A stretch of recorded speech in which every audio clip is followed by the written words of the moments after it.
তার জন্য এই ভক্তিটা শুধু হলে হবে না, মানে ইষ্ট নীতিটা এমন হতে হবে যেখানে একটা পরাক্রমও থাকতে হবে। পরাক্রমটা না থাকলে হয় না।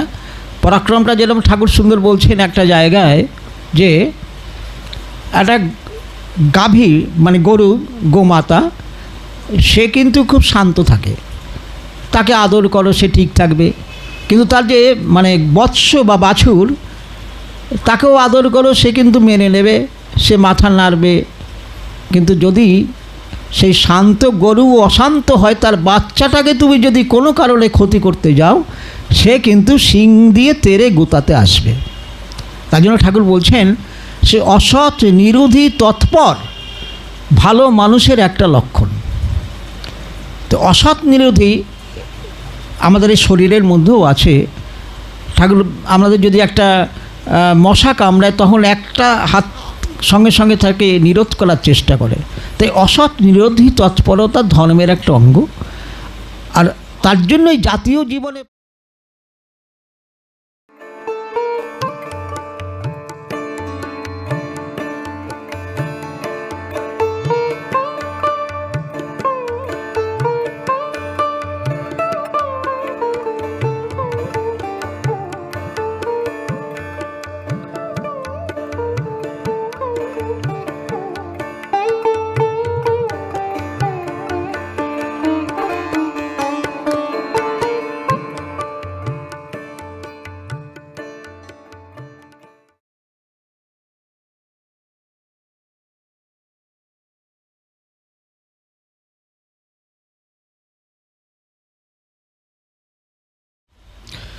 একসময় কথিত আছে, আমরা যতটুকু জানি, এখন যে গঙ্গা সুরধরে যে ধারা এখান থেকে গেছে সেটা আগে এই যে বাবলায় অদ্বৈত আশ্রম আছে, সে অদ্বৈত আশ্রমের সামনেই নাকি গঙ্গার ধারা ছিল একটা সময়। একদিন অদ্বৈত মহাপ্রভু তিনি স্নান করতে নেমেছেন, গঙ্গা স্নানে। হঠাৎ পায়ে দেখছেন একটা কিছু বেঁধেছে, তিনি সেটাকে তুলেছেন, তুলে দেখছেন একটা বস্তার ভিতরে একটা কিছু নড়ছে। তাকে তুলে তাড়াতাড়ি খুলে দেখলেন একটা মানুষ কাঁপছে, শীতে কাঁপছে। তাকে বের করলে সেবা শুশ্রূষা করলেন। করার পরে দেখছেন যে সে খুব অসুস্থ, দেখে তাকে মানে যতটুকু সেবা করার পরে বলছে, তুমি কে গো? বলে, আমি কৃষ্ণ। বাড়ি কোথায়? কৃষ্ণ। তাকে মেরেছে, সারা গায়ে ক্ষত বিক্ষত। তোমার এই অবস্থা কে করলো? কৃষ্ণ। তিনি ছিলেন ভক্ত হরিদাস। কৃষ্ণ নাম করার অপরাধে তাকে শুনেছি 22 বাজারে বেত্রাঘাত করা হয়েছিল। কিছু স্বার্থান্বেষী মানুষ করেছিলেন, বেত্রাঘাত করে তাকে মানে মারার জন্য বস্তা বন্দি করে গঙ্গার জলে ভাসিয়ে দিয়েছিল।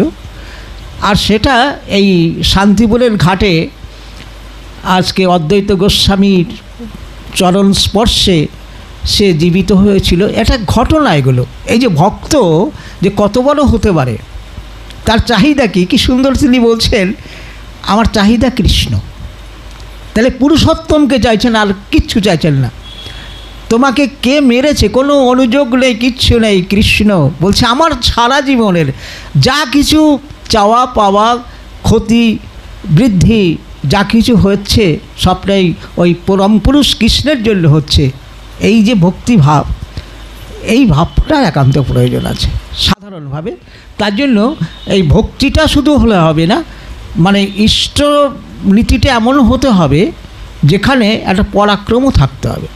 পরাক্রমটা না থাকলে হয় না। পরাক্রমটা যেরকম ঠাকুর সুন্দর বলছেন একটা জায়গায় যে একটা গাভী মানে গরু গোমাতা সে কিন্তু খুব শান্ত থাকে, তাকে আদর করো সে ঠিক থাকবে। কিন্তু তার যে মানে বৎস বা বাছুর তাকেও আদর করো সে কিন্তু মেনে নেবে, সে মাথা নাড়বে। কিন্তু যদি সেই শান্ত গরু অশান্ত হয়, তার বাচ্চাটাকে তুমি যদি কোনো কারণে ক্ষতি করতে যাও, সে কিন্তু শিং দিয়ে তেড়ে গোতাতে আসবে। তার জন্য ঠাকুর বলছেন সে অসৎ নিরোধী তৎপর ভালো মানুষের একটা লক্ষণ। তো অসৎ নিরোধী আমাদের এই শরীরের মধ্যেও আছে। ঠাকুর আমাদের যদি একটা মশা কামড়ায় তখন একটা হাত সঙ্গে সঙ্গে তাকে নিরোধ করার চেষ্টা করে।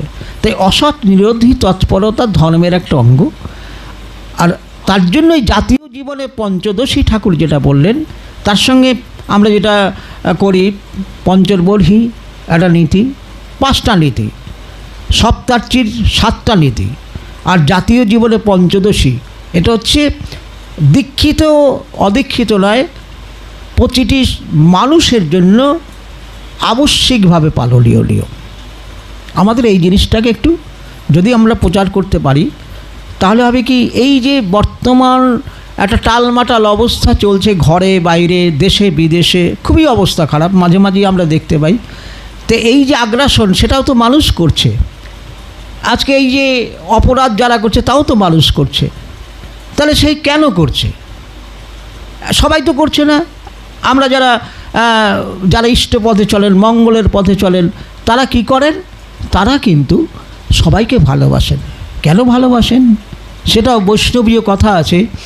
মানে ওই আমাদের ওই গোস্বামীর মতো তিনি যেমন বলছেন যাহা যাহা দৃষ্টি পড়ে, তিনি বলতেন যাহা যাহা দৃষ্টি পড়ে তাহা তাহা কৃষ্ণ স্ফুরে।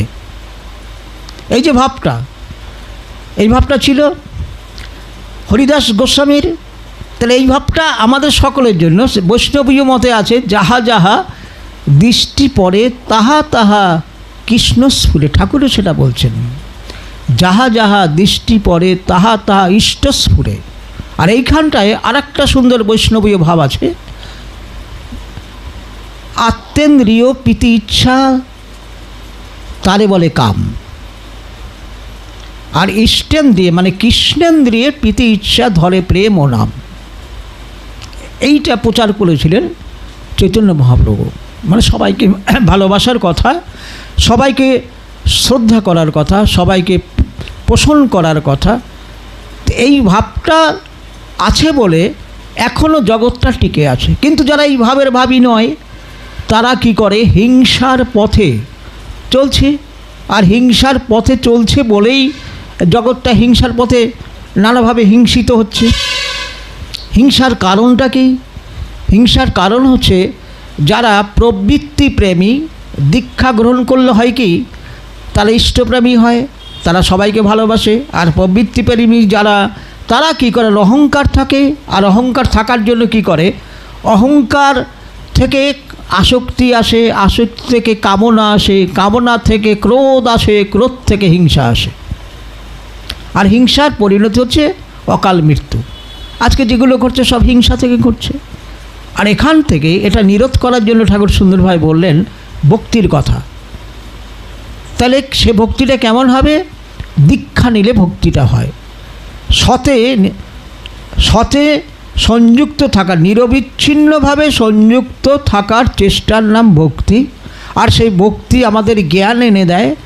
আর ভক্তি থেকে জ্ঞান যখন আসে তখন সর্বভূতে আত্মবোধ হয়, সবাইকে ভালোবাসতে ইচ্ছে করে। আর সর্বভূতে আত্মবোধ থেকে আসে অহিংসা, আর অহিংসা হতে আসে প্রেম। আমাদের সেই প্রেমটাকে যদি ছড়িয়ে দেওয়া যায় সকলের ভিতরে, তাহলে হিংসা দূরীভূত হবে। আর হিংসাকে দূর করতে গেলে কি করতে হবে? দীক্ষা, সদ্গুরুর দীক্ষা গ্রহণ করতে হয়। সদ্গুরুর দীক্ষা গ্রহণ করলে কি হয়? তখন একটা আমাদের কর্তব্য বোধ হয় যে আমরা সবাইকে ঈশ্বর জ্ঞানে ভালোবাসতে হবে। আর সবাইকে ঈশ্বর জ্ঞানে যদি ভালোবাসতে হয়, তাহলে আমি আমার দ্বারা যেন অন্যায় না হয়, ক্ষতি না হয় কারোর, আমার দ্বারা পৃথিবীর কোনো কিছুর যাতে ক্ষতি না হয়, এই বোধটা জন্মায়। এটা দরকার আছে। জয় গুরু।